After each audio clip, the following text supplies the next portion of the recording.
I have waited 6 years for this album. Megadeth are my favorite band of all time, and for better or for worse, I simp for Dave Mustaine. I have pre-ordered 3 separate copies of this album that I can prove. I've actually ordered 4, but I can't find that last receipt. Welcome back to On the Flip Side, everyone. My name is Adam Shawwalker, your host, and today we're going to be checking out certainly one of the most anticipated albums of the year, maybe even the past few years. This is Megadeth's new album, The Sick, The Dying, and The Dead. This is, of course, the 16th studio album from Megadeth. And you know, I've got a lot of mixed feelings about this one. On one hand, this is easily some of the best material that they've put out in the last decade. Though, on the other hand, the only competition that this band has had in the last 10 years with itself is one of their worst albums in their career with Super Collider. And then you have Dystopia, an album which over the years I have grown to feel was given a Grammy out of a feeling of obligation for the many, many snubs that Megadeth have had to endure over the years as opposed to actually being a stamp of quality. Despite that album having some pretty decent late-era Megadeth tracks, I just find a lot of the writing and the production choices especially a bit lacking. And that actually leads me into one of my bigger issues with The Sick, The Dying, and The Dead, in that a lot of the same problems that Dystopia had have carried over to this record, namely in the production end of things, with Chris Rakestraw again handling the studio engineering for this album. The writing has improved in a lot of areas though, and I'll get into the nitty-gritty here in a minute track by track, but right now I want to focus on this production.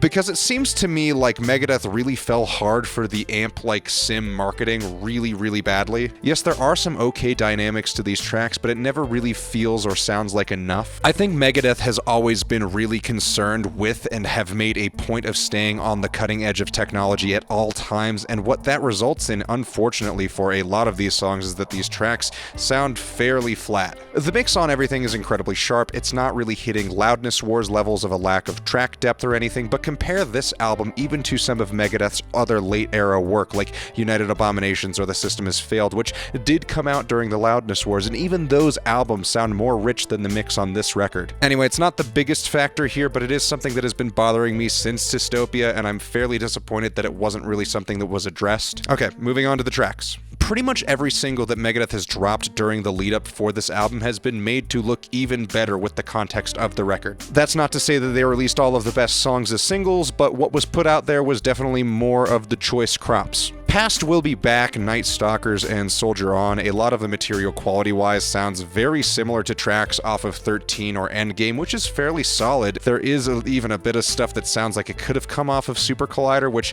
isn't so great. It very much feels like it logically builds on the last 15 or so years of the band's material. It's consistent and at times maybe a bit overconfident, especially on the lyrical side of things. But really the kicker is that a lot of what is here, while it is pretty good, it feels fairly predictable, which I guess is fine, but it seems like this recording lineup is very much wasted on a lot of these tracks. I mean, Dirk is one of the best drummers alive right now, and he is so far back in the mix like most of the time. And there are points here where you get to hear some really great fills, but he feels a bit underutilized on like half of these tracks, especially when you go back and listen to any of the tracks that do tickle the tail of death metal a bit, because on those songs he is just ripping. And the same goes for Steve DiGiorgio, who did the bass here for the recordings, and I know they pretty much just like re-recorded David Ellefson's parts, but I can't help but feel like you get the bass player who was on Death's Human, and you don't have him play with a fretless bass even once. It really feels criminal in a way to have such big guns shooting such a small caliber. Kiko's fantastic as usual, in my opinion, best guitar player Megadeth have had since Marty Friedman, possibly even better, but I'm not going to have any final decision on that in this video. Dave Mustaine's guitar chops are pretty good. His age is definitely showing a little bit more on the guitar side of things, with another of the issues that I had on Dystopia coming back, that being a lot of these really chuggy guitar parts, which here at least feel a little bit more intentional, maybe a little bit more involved than they did on Dystopia. He does also have some pretty decent solo work too, with some surprisingly well done tapping solos. And finally, it always does come back around to Dave's vocals, which I really think are the best they've been in the past 10 years, at least on the recording side of things. I definitely think he still has a long way to come on the live end of things, but here on this album he sounds pretty damn solid. It's obvious obviously far from the peak of his vocal abilities, but it's not downright awful like Super Collider was. And the quality of performance does vary a bit song to song, but is largely pretty good. I do think he has at least regained a bit of his snarl, though at points he does sound kind of like a finely aged cat, but that's okay. Okay, more specifics. The first half of the album, overall, pretty good run of tracks. The Sick, the Dying, and the Dead does a pretty good job setting the tone for this album, though admittedly I was expecting something a little bit heavier. I mean, with the song title as it is, I was kind of expecting something closer to like Killing Is My Business and Business Is Good, but a lot of this feels like a rehash of the title track of Dystopia, and it's not that it's done any worse here, and I actually kind of like this track a little bit more, but the thing this track like catches me with are these kind of weird yeahs that Dave is dropping, which do work, but don't even tell me that Dave is starting to hit the point of his career where yeah is an acceptable lyric. Anyway, it's a fine start, didn't really blow me away as much as I would have liked, but certainly not bad. I do really like the song's final run where Dave is kind of just chanting die, that's pretty cool. Life in Hell I think fits what I was assuming this album would have sounded like all the way through a bit more. This track really feels like a B-side off of like Endgame, really solid song. Lyrically and vocally this is one of Dave's better tracks. My opinion on Night Stalkers remains largely unchanged. I still really like the track, in fact I think it's grown on me even more. And one of the things that shouldn't surprise me but still kind of has is how a lot of people have really handled the Ice-T feature fairly poorly, which I thought was great, but I've just seen a lot of people kind of trashing this or complaining about it for whatever reason. Anyway, the only thing I don't really care for here is that part in like the music video that accompanies this song with like the shoehorned in clips of like family, which felt a little bit awkwardly placed and kind of edited in like a daytime TV drama kind of way. As for the track, it is one of the best songs on the album. Dogs of Chernobyl I feel a little bit betrayed by, mostly in that there are a lot of parts in this song that I do like, but there's just as many that feel awkward or forced. And don't get me wrong, I love how this track ends, but the last 2 minutes of this track are almost a one-for-one copy of Fatal Illusion off of their last record, which is good. I love that song, but it feels a bit creatively bankrupt, pulling from Good Morning Black Friday again. I'm also not the biggest fan of the lyrics here. The chorus is almost really great, but it falls flat on the last words with "You vanished and left me behind like one of the dogs of Chernobyl. Where did you go?" Which, I mean, I get it, but the lines leading up to it are like way better. Was this really the best that they could do? You know, I think there's good stuff here, but it just feels like this song really fumbled the whole thing right in the final stretch. Sacrifice, I think, might be one of my favorite tracks here. It really feels like a classic heavy metal track, like they're trying to reach kind of into like a very Dio-esque sound, pulling magic and sorcery into the main motif for this track. It's sonically like if you took 5 Magics and put it on United Abominations. But yeah, digging the whole witch burning thing. I like the chorus. I think Dave vocally is sounding pretty good, and lyrically it's fairly competent. I like this track a lot. Junkie is really one of like 2 points on the album where a track feels shoehorned in. It really does not flow very well. The lyrics kind of suck. It very much feels like a track left over from Super Collider, super chug heavy,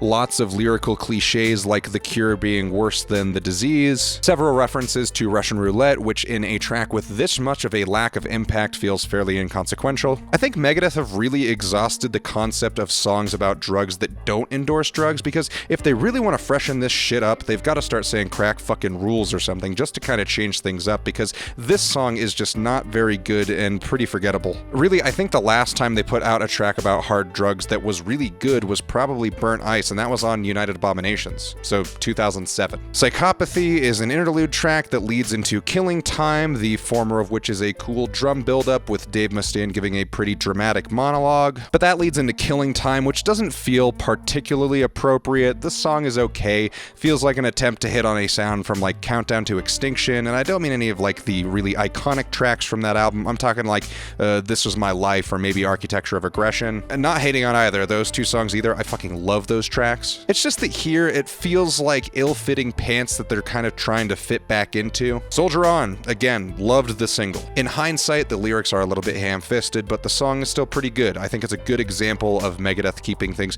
fairly simple and it working pretty well. Though again, I kind of can't help but feel like this song feels a little bit similar to Death From Within, again off of Dystopia, which is an unfortunate result of this very chug-heavy writing style that Dave has been adopting over the past few years. Though I do think it at least sounds more like the demo Babylonian Ships that they recorded with Nick Menza, so it's kind of neither here nor there. And I know these kind of similarity issues are going to happen when you have a discography as large as Megadeth's, but it still is kind of frustrating to hear this much material material on the album being like pulled from songs that are a lot more recent in the catalog. Celebutant.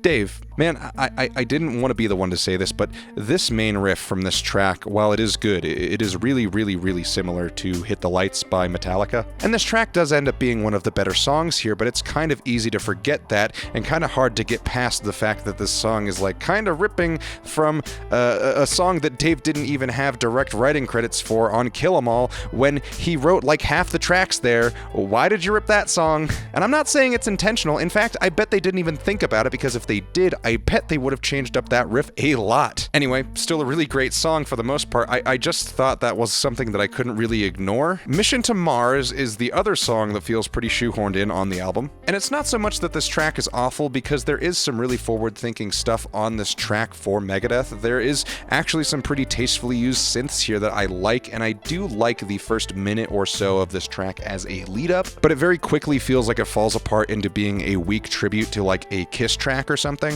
which I guess makes sense with Kiss being a pretty big influence on Mustaine, but this shit is just so campy, and like, I think maybe it's supposed to be silly to an extent, but holy shit, this is just weird, man. The lyrics here are probably the absolute worst on the album, and it's not like they're the worst choices of words, but it's just exceptionally stupid. The whole exchange of why don't we return to Earth and just let things rust in peace out here, that just leads into like the final moments of the track. It's so stupid. And it might be in a good way, but it's hard to say. Everything is just so hammed up. I mean, it is fully silly to the point where I'm not sure what to think. Like, I don't think I hate this song. I might even like it a little bit, but it's not because it's good. It's kind of like a spectacle, if that makes sense, like an audio car wreck. Anyway, the album ends on We'll Be Back, which is a great track. I do think of the singles, it is the weakest of the trio, but even still, it is one of the better songs on the album as a whole. It's definitely a very early sounding track as far as Megadeth goes, so at least there is that. So overall, I'm liking most of what's here. I don't think that this is the strongest material that they've put out, and the consistency really isn't the best. However, there is some stuff here that's great, fantastic even, but it's definitely mixed with some incredibly questionable writing choices and some tracks that are pretty mediocre as well. So really, it's a modern Megadeth record. It's certainly better than a lot of the more recent stuff, and I can already tell that some of these songs are going to grow on me. But what I've seen a lot of people doing, and that is holding it up to the same standard as Peace Sells or Rust in Peace, both of which I would consider 10 out of 10 or generally perfect albums, is just nonsensical. This album sits in Megadeth's discography on the better side of things. It's in the upper half of the 16 albums that they've put out, but it is still far from their best work. And I think there's a lot here that is worth the time, but I'm still very biased, and even trying to listen to this with a critical ear, that bias has come into play here, so just keep that in mind. I'm thinking The Sick, The Dying, and The Dead is a solid 7, maybe an 8. Thank you all so much for watching. Please let me know what you guys thought of this album in the comments below. Remember to like and subscribe. Check out my Instagram, my Reverb, and my Depop. Links to those are in the description below. Thank you all so much again, and we'll see you on the flip side.